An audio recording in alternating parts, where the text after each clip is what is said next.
వెళ్ళలేదా? ఓహ్, ఇంకా బొంబాయిలోనే తిరుగుతున్నావా? నీ ప్రాబ్లం సాల్వ్ అయిందా లేదా మా అంకుల్తో చెప్పి నీకేమైనా హెల్ప్ చేయమన్నా? పర్చేస్ మొత్తం అందరూ పైనే ఉన్నారు. సడన్ గా తీసుకొచ్చారు. అది తీసుకో ఇది తీసుకొని ఒకటే గొడవ, ప్రాణం తీసేస్తున్నారు. నువ్వు ఇంట్లోనే చూసావు కదా ఎలా నెత్తి మీద పెట్టుకున్నారో. ఇలా చెప్పా పెట్టకుండా తీసుకొచ్చేసి అది కావాలా ఇది కావాలని అడిగితే మనకే ఇబ్బందిగా ఉంటుంది కదా. అందుకే కిందకు వచ్చేసాను. నైస్ కార్ యునో, చిన్న జర్క్ కూడా లేదు. రియల్లీ. కొనేటప్పుడేమో 100,000 చెప్తారు, అమ్మేటప్పుడు పావలాకి 10 పైసలకి అడుగుతారు. నీ గాజులు అమ్మితే ఇదే వచ్చింది అమ్మా. అది ఉంచుకోండి, అది మీకే. మనకి మంచి లైఫ్ స్టార్ట్ అయింది. గేట్ దగ్గర నుంచున్నాడు. ఎందుకు పాతవని చేతికున్న గాజులు తీసిచ్చాను. అవమ్మేసి నాకే తెచ్చిస్తున్నాడు. ఏమిటి అమ్మా నువ్వు? బస్కి ట్రైన్కి కూడా డబ్బులు లేవు, ఈ గాజులు అమ్మి పెట్టండి అని అడిగినావు. నీ డబ్బు నాకు ఎందుకమ్మా? ఇదిగో కష్టపడి సంపాదించిన డబ్బే నిలబట్టము లేదు.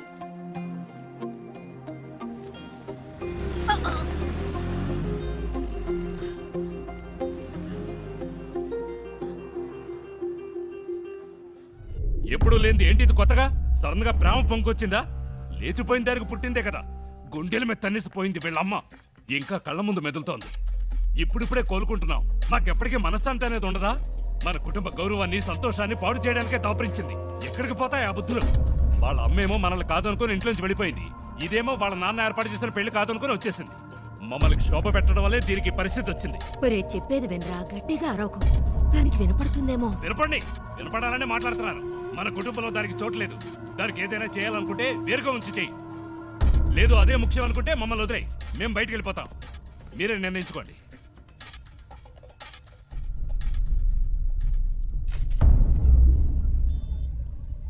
ఆ ఇంట్లోంచి బయటికి పంపించారు. వాళ్ళకి నచ్చలేదు. అమ్మ గురించి తప్పుగా మాట్లాడారు. అందుకే నేను అక్కడ ఉండలేకపోయాను, వచ్చేసాను. అమ్మ చెప్పింది తాతగారి పేరు మీద బాంబేలో రోడ్డే ఉందని. కానీ ఇప్పుడు రోడ్డు మీద వచ్చి నుంచునే పరిస్థితి వస్తుంది అనుకోలేదు. 3 రోజులు నా కోసం కష్టపడి తీసుకొచ్చా. ఇవన్నీ నీకు తెలియడం ఎందుకని నేను మెయింటైన్ చేశాను.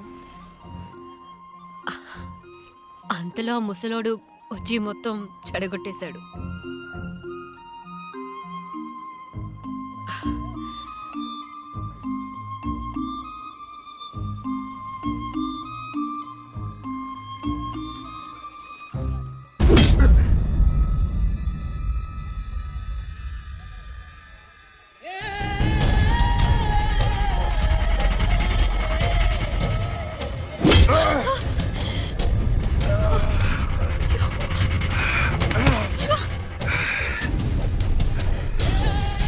ఆ రోజు నా చేత రక్తం కక్కించావు. 6 నెలలు జైల్లో నేను చిప్పకూడు తినేలా చేశావు.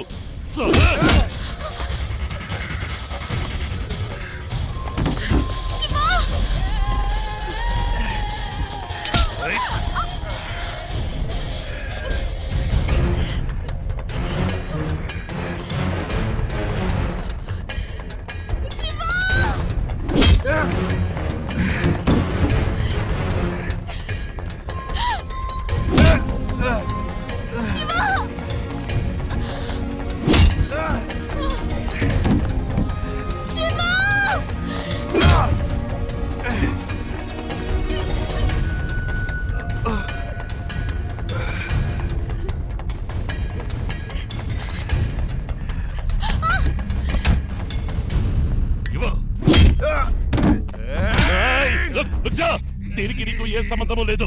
వీడు నా శత్రువు. నీకు కావాల్సింది అమ్మాయి కదా, తీసుకువెళ్ళు.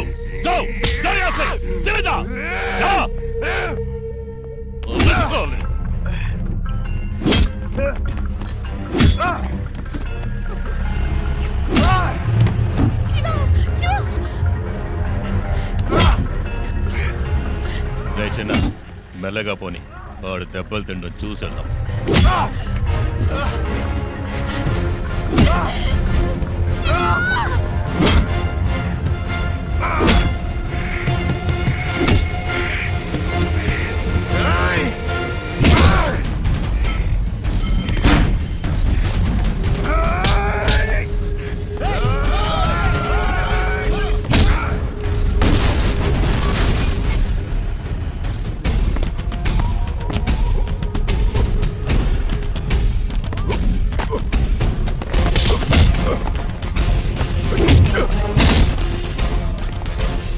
రేయ్, త్వరగా పోనీ.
ఇంకెవడైనా ఉన్నాడా? రా!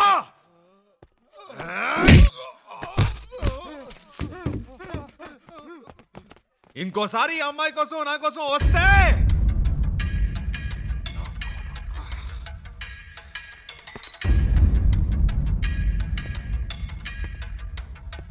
రా, ఇంకెవడొస్తారో చూస్తా.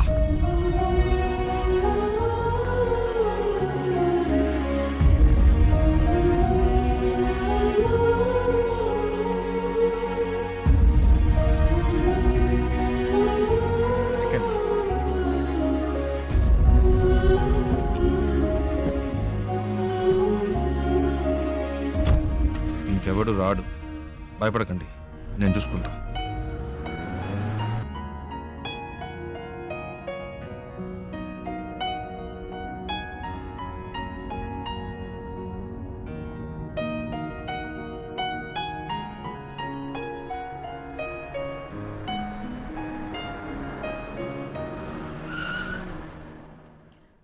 ఏమైంది శివ? అటు చూడండి.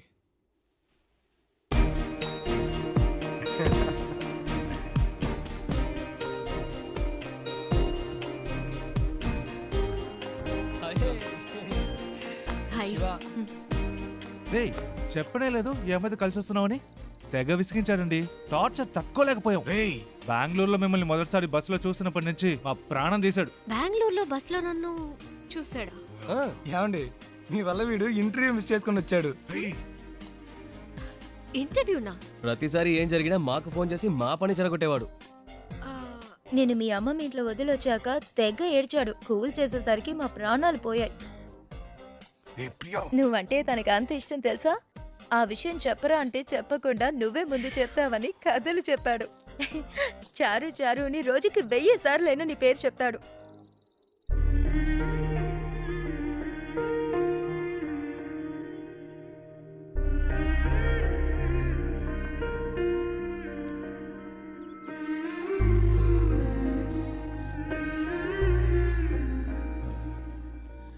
అది వాళ్ళేదో తమాష్కి అలాంటిదేమీ లేదండి. నిజంగా మీరు ఏ ఇంకా ఎందుకు దాస్తావు?